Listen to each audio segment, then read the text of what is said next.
The Black Hollow Inn was the kind of place you'd miss if you blinked while driving past. Nestled between dead trees and overgrown weeds, it looked like time had stopped there decades ago.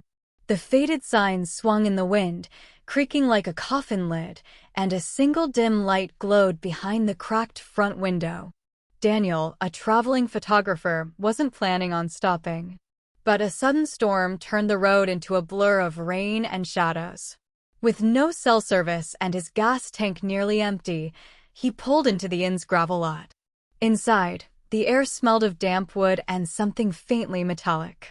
The old woman at the counter barely looked up when he asked for a room. "All we've got left is room 7, she said in a voice that carried no warmth. "That's fine," Daniel replied, though her expression made him hesitate for just a moment. The hallway to room 7 felt unnaturally cold. The wallpaper peeled in long strips, revealing wood beneath that seemed wet. The key turned in the lock with a reluctant groan, and the door opened into a space that felt smaller than it should.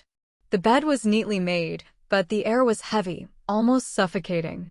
As Daniel set his camera bag down, he noticed something strange. The mirror on the wall opposite the bed was covered by a thin black cloth. When he lifted it, expecting dust or cracks, his breath caught. The reflection wasn't his. Instead, he saw a man with sunken eyes, standing exactly where Daniel was, only the figure's mouth stretched into an impossible grin, and his skin was pale, waterlogged, as if he'd been pulled from a lake. The man in the mirror raised his hand and waved slowly. Daniel's real hand stayed at his side. Then the mirror began to drip. Thick, dark water spilled down the glass, pooling at Daniel's feet. He stumbled back toward the door, but the knob wouldn't turn. From the mirror, the man stepped forward, his wet footsteps echoing far louder than they should in such a small room. The last thing Daniel heard was the old woman's voice from the hall, muffled but calm.